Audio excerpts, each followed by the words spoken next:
Hello, everyone. A warm welcome to the next episode of the Thought Leadership series on a very topical topic tech, talent, culture, a business critical approach, brought to you by Coursera and ETHR World.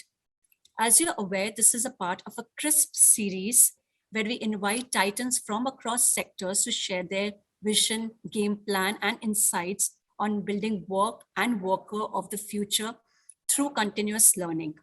I'm Pooja Bothra, Associate Editor at ETHR World, and with me in this episode are Janardhan Santhanam, VP and CLO, Global Head Talent Development, TCS, and Raghav Gupta, MD India and APAC, Coursera. Thank you for joining us, Raghav and Janardhan. My first question is for you, Jana. What is your larger vision for learning and development and people management framework in your organization? How do you see these strategies aligned to your overall business objective? Sure. Thanks. A very good day to all listeners, and very glad to be here together with Raghav and yourself. A very important topic that our industry and our company in particular has been thinking about for over 5 decades now of our existence. And we've seen so many sea of changes happening in the way of learning, platforms, the models, philosophies, and outcomes of learning as well. In the last 5 to 8 years, there has been quite tectonic shifts in the way we have looked at learning ourselves, and a very big transformation has happened. I see the industry talk a lot about how learning is moving from roles to skills, and organizations should focus more on skills. But we have in fact looked at it in a different way. We see roles and skills as more means to the end. The end is the purposes that the enterprise wants to achieve through its talent. And that is what we have focused on a lot in the last 3-4 years in reimagining talent development for our company. Typically, the purposes have been provision learning resources, conduct trainings, onboard partners so that people can access partner resources, organize boot camps, conduct assessments, and those have been typically the activities that a talent development group has been associated with. But now we live for a purpose of not just imparting learning, but creating the hunger for learning, hunger for relearning, and making the associate really uncomfortable after a period of while if they have not got anything new. If they feel they are not in N, but they are at N-1 or N-2 with respect to where the industry is going, feeling that hunger and passion from inside, that is a very, very important part of the purpose, and driving that in a very inclusive manner. Typically, a lot of the juniors and freshers have that hunger naturally, but you need to do a lot of effort to create it in different contextual ways for the mid-level, senior level, sales versus back office, and so on. So that's one. Second is with the industry moving a lot towards the 4.0 digital-led transformation, new business models, there is a need for every engineer, every HR person, every procurement person, every admin, everyone from the company, top to bottom, to have a growth and transformation mindset. So our purpose is to trigger the growth and transformation mindset amongst every individual in our company, while keeping a razor-sharp focus on cost and efficiency, and then not looking at these as two separate aspects of driving business, but how they inherently tie very well together. As I said, talent development has matured from being a support function to being a partner function, and now being a truly business-embedded function. And our transformation agenda is about ensuring that it is 2 steps ahead of business in looking at the future and planning for the talent to fuel the business growth. From associate perspective, the transformative vision has been predominantly to look beyond tactical steps of looking at some rewards, learning rewards, some immediate gratification, some awards and recognitions, etc., to driving consistent long-term belongingness through continuous learning and the investment that the company makes on them. So as compared to a lot of the incentives and retention bonuses and stuff that companies are now doing from considering the whole great resignation, great attraction, our philosophy and transformation agenda has been towards creating a long-term, sustainable, robust linkage between learning, work performance, rewards, and career in a very transparent and democratic manner, so that associates see that this is here to stay. And finally, for the learning organization, also it has a responsibility of driving the company's brand and the company's market value. So we take that also very seriously, and that itself is a big transformative agenda for talent development to not just be an internal function servicing internal business, but the market, investors, shareholders, media, analysts, award bodies, in academic institutions, creating a reputation in the outside world for the company is also an important agenda. So this is broadly the way we are looking at learning going forward in an enterprise. Thank you, Jana. And it is very interesting to see that, how learning can become a part of your organizational purpose. And that helps to create, hunger for growth mindset, learning. Very, very interesting. Raghav, I'd like to ask you, after the last 2 years of accelerated digital adoption, what opportunities and challenges do you see in the learning and skilling space? Thanks, Pooja. Good to be here with both of you, and it's always wonderful to listen to Jana and learn from him. I think personally, as well as a company, both are leaders that I really enjoy listening to. I'll echo a little bit to what Jana said and also add a few points from what we are seeing, right? And I think one of the things that we've seen at a business level is there is more and more evidence to say that, look, companies with the best levels of skills in their employees are the ones that have fared the most, the best through the last 2 years or so, right? And we've literally done this correlation by measuring skill proficiencies in companies. And, one way to measure company performance is stock performance. And if you look at the two on a chart, it looks like a positive correlation. So I think what Jana also said that, look, L&D or talent development is no longer, lagging the business, but in many cases is leading the business. And when I meet CEOs, when I meet CHROs, it is definitely a top agenda for them. And L&D becoming a business partner, I see that with the thousands of companies that we have an opportunity to engage. I think the second thing that we've seen over the last 2 years or so is that while the pandemic accelerated the adoption of technology, the adoption of data,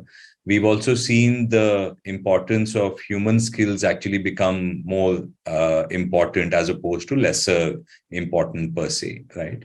And whether this is our own research or whether this is external, research from organizations like McKinsey and the World Economic Forum, but I think there is fairly good consensus to say the future of skills is going to be a combination of digital and human skills. I think there's enough kind of evidence to kind of talk about that.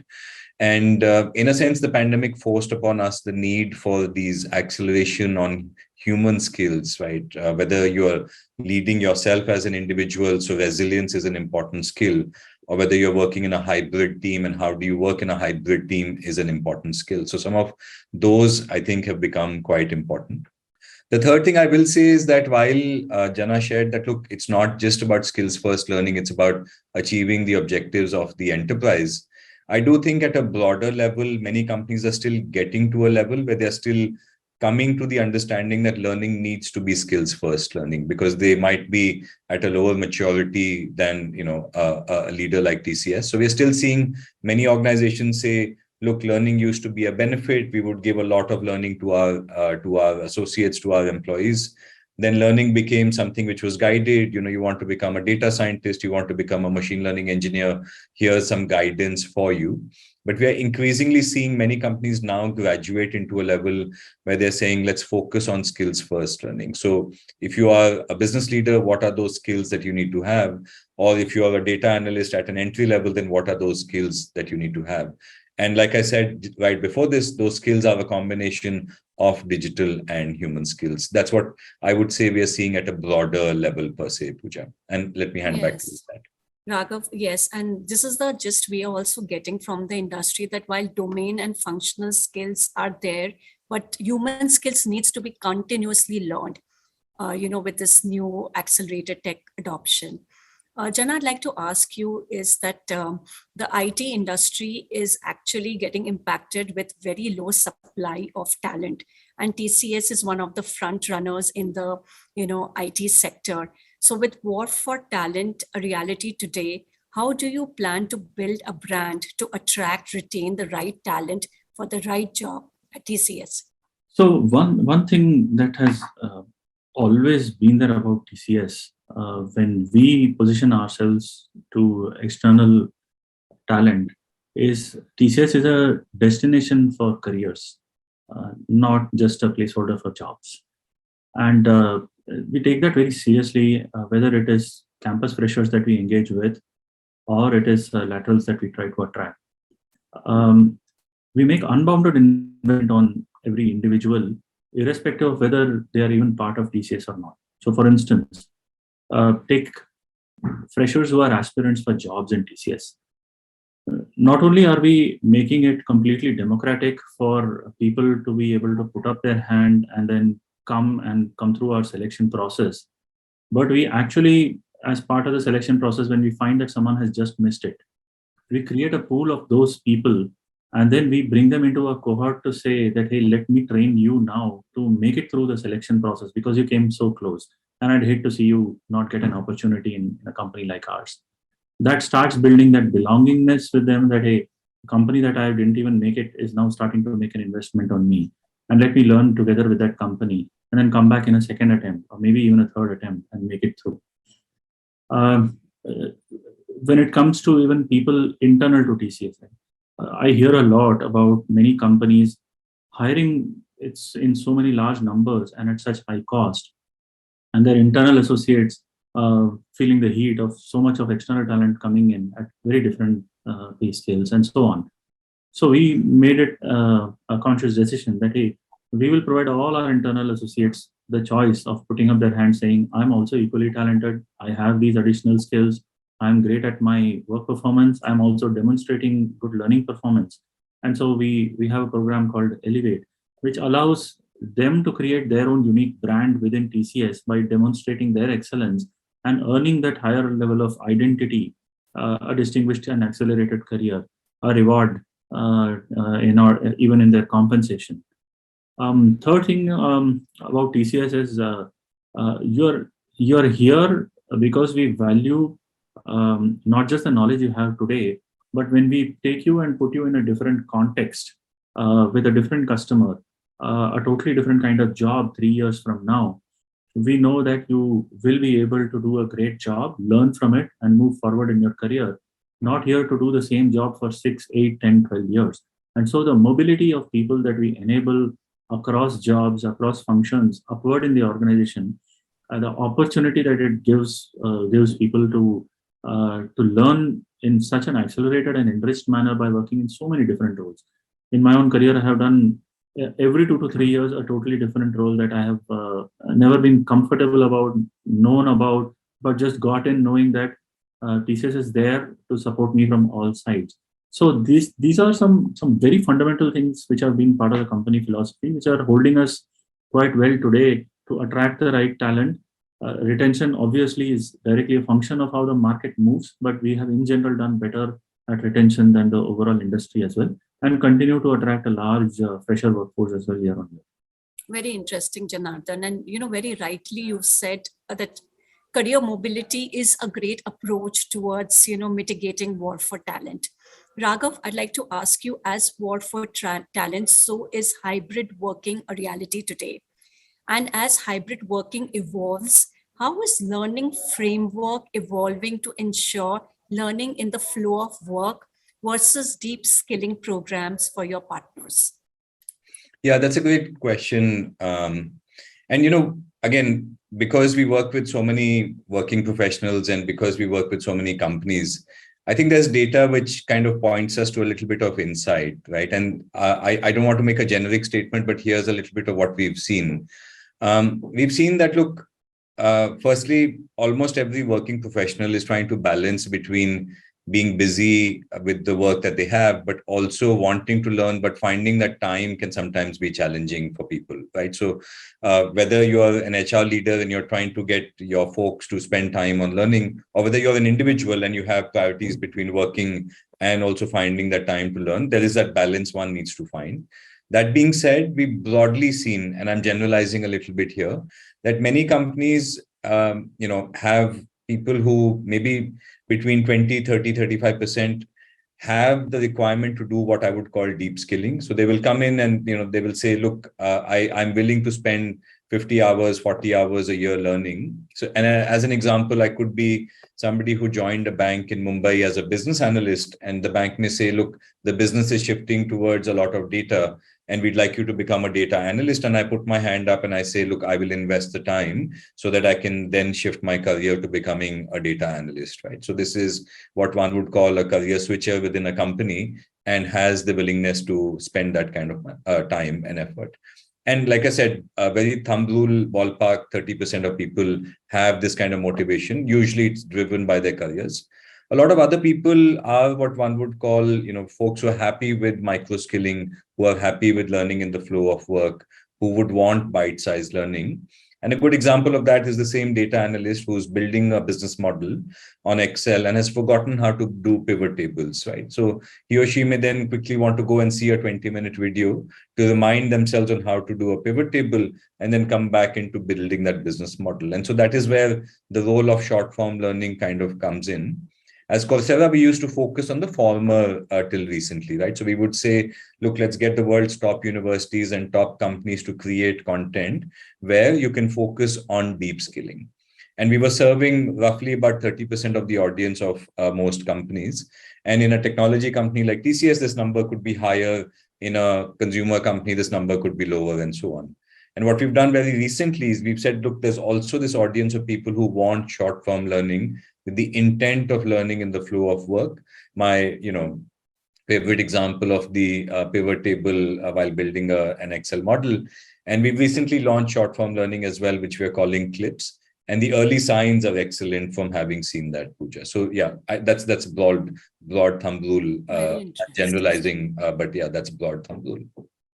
Jana, my last question to you is that, with this increased need for reskilling, a lot of organizations are, are innovating learning strategies. So please share one or two best practices of your innovative learning strategy.